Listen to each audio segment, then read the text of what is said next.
PTI foreign funding case में election commission ने scrutiny committee को 10 रोज़ में रिपोर्ट पेश करने का हुक्म दे दिया है। पीटीआई फॉरेन फंडिंग केस में पहले ही पीटीआई के हवाले से जो चीज़ें सामने आई हैं उस पर पाकिस्तान की सियासत में खासी हलचल मची हुई है। बहुत सारे इल्ज़ाम लगाए जा रहे हैं। फिर पार्टी जो अपोजिशन है उसको एक बहुत बड़ी ऐसी चीज़ मिल गई है जिसकी वजह से पीटीआई जो इमरान खान साहब जो सादिक और अमीन के एक मंत्रा के साथ खेल रहे थे उस पर बहुत सारे सवालात उठाए जा रहे हैं। जबकि इसके साथ साथ ये भी चीज़ है कि अपोजिशन पार्टी जो है पार्टी और नून लीग उनके हवाले से भी जो स्क्रूटनी कमेटी की फाइंडिंग है वो भी सामने लाई जाए। गुलाम मुर्तज़ा साहब, आप इस्लामाबाद में हैं। ये जो स्क्रूटनी फॉरेन फंडिंग केस के हवाले से स्क्रूटनी कमेटी को 10 दिन के अंदर रिपोर्ट पेश करने को कहा गया है, क्या लग रहा है क्या होगा? देखिए, रिपोर्ट तो काफ़ी सारी जो स्क्रूटनी कमेटी की वो तैयार है और 10 रोज़ की जो बात की जा रही है, एक मेंबर तो कमेटी के रिटायर हो गए हैं और उनके ना होने की वजह से स्क्रूटनी कमेटी ही नामुकम्मल है। तो जब तक वो नए रुकन जो हैं वो कमेटी के नामज़द नहीं आते उस वक्त तक तो अब कोई और रिपोर्ट कमेटी की आनी मुझे तो मुमकिन नहीं लगता। आर्जी तौर पे तो किसी को चार्ज दिया भी नहीं जा सकता।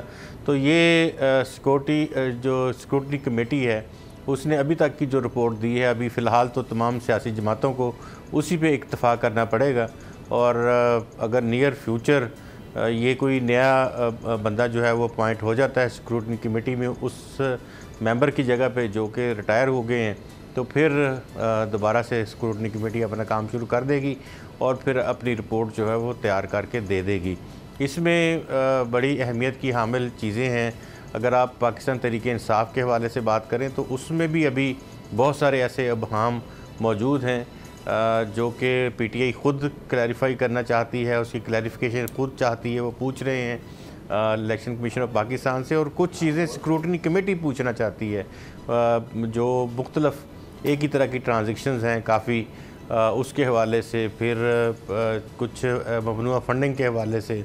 तो ये चीज़ें अभी आने वाले दिनों में चलेंगी, लेकिन उसके लिए अभी कम से कम हमें जनवरी का महीना तो आराम से गुजारना पड़ेगा। फरवरी में शायद बंदा जो है वो पॉइंट हो जाए नया तो स्क्रूटनी कमेटी में, तो फिर हम ये देखेंगे कि इस पे पाकिस्तान मुस्लिम लीग नवाज़ की जो रिपोर्ट है वो भी आ जाएगी और पाकिस्तान पीपल्स पार्टी की रिपोर्ट भी आ जाएगी। भले वो इस रिपोर्ट से जो पाकिस्तान तहरीक इंसाफ की रिपोर्ट है उससे मुख्तलिफ ना हो, पॉसिबिलिटी है कि उसमें भी इस तरह की चीज़ें हों जिस तरह से आज दोबारा से इल्ज़ाम आयद किए जा रहे थे मिनिस्टर ऑफ इंफॉर्मेशन जो है MOS वज़ीर मरकज़ राय इत्तलात फ़र्रुख हबीब की जानिब से, जिसमें वो मौलाना फजल रहमान को लीबिया से फंडिंग की बात कर रहे थे और उसके साथ साथ वो पाकिस्तान मुस्लिम लीग नवाज़ की फंडिंग अच्छा, मुर्तज़ा साहब इसमें दो चीज़ें बड़ी हैं।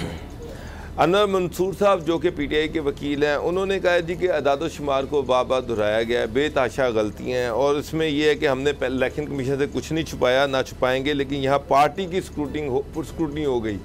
यानी कि उन्होंने कहा जी कि अपोजिशन जमातें जो इससे फ़ायदा उठा रही हैं, ये फ़ंड की स्क्रूटनी नहीं पार्टी की स्क्रूटनी हो गई है।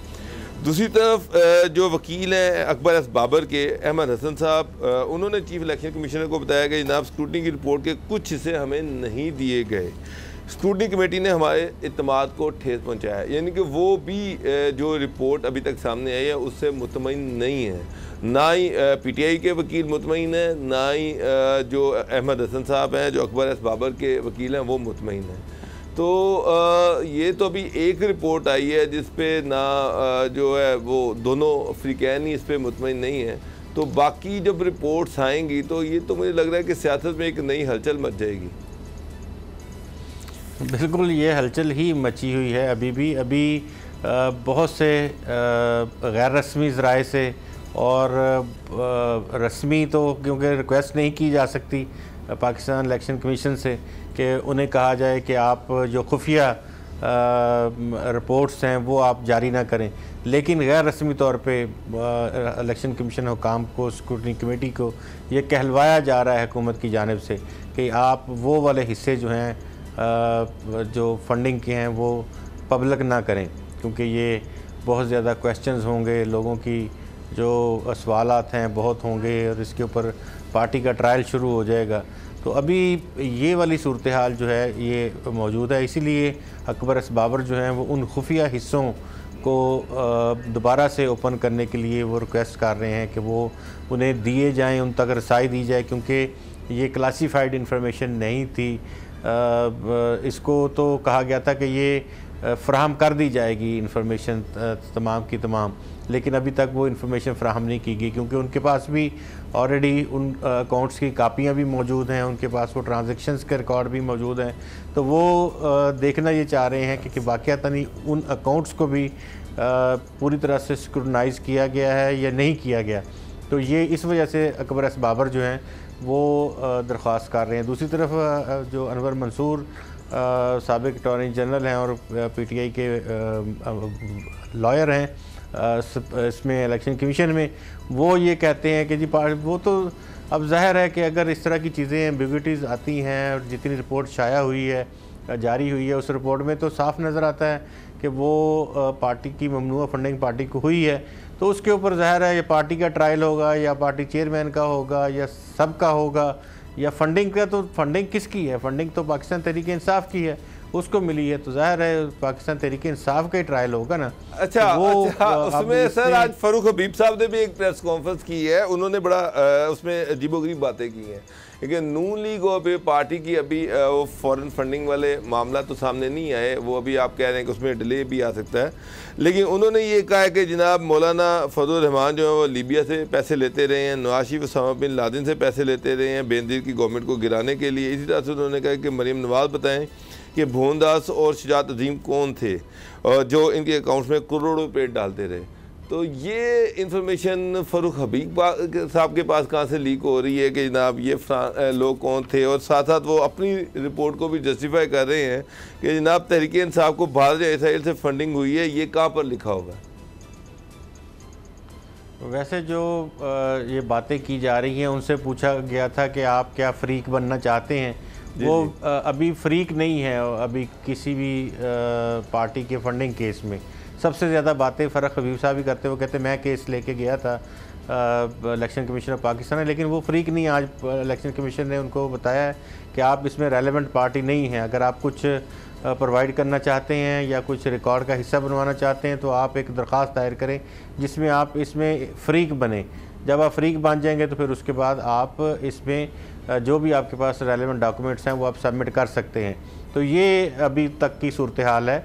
और ये कहना कि किसने कहाँ से फंडिंग ली है, इस तरह के ऐलान तो आपको पता है कि बहुत सारे NGOs के परवरदा लोग हैं, बहुत सारी फंडिंग जो है वो वक्तन फ़वक्तन हमें ख़बरें भी मिलती रहती हैं, डॉक्यूमेंट्स भी मंजर आम पर आते रहते हैं। अभी एक बड़े अहम मौलाना ताहिर अशरफी आजकल तर्जमान हैं PTI हुकूमत के, उनकी पिछले साल फंडिंग की जर्मनी से फंडिंग मिली थी उन्हें, उसके डॉक्यूमेंट्स तक फेर रहे हैं इधर उधर। तो वो ऐसी चीज़ें जो हैं वो सामने तभी उसको रिकॉर्ड का हिस्सा बनाया जा सकता है सामने आए जब वो पाकिस्तान इलेक्शन कमीशन के रूबरू इन चीज़ों की स्क्रूटनी हो और वहाँ पे साबित हो। वैसे तो इल्ज़ामात आपको पता पाकिस्तान की सियासत इल्ज़ामात से भरपूर है, एक दूसरे के ऊपर बड़े भरपूर अंदाज में इल्ज़ामात लगाए जाते हैं, लेकिन बात वही है कि क्या उनको पूरी तरह से साबित किया जा सकता है, और अगर साबित किया जा सकता है तो क्या पार्टी जो है इलेक्शन कमीशन ऑफ पाकिस्तान उस पार्टी को गुनाह करती है या स्क्रूटनी कमेटी उनके ऊपर ये बात बताती है कि ये ममनुआ फंडिंग में एक्यूज्ड हैं और इन्होंने वाकई ममनुआ फंडिंग ली थी। सब्सक्राइब करें और बेल दबाएं ताकि कोई खबर रह न जाए।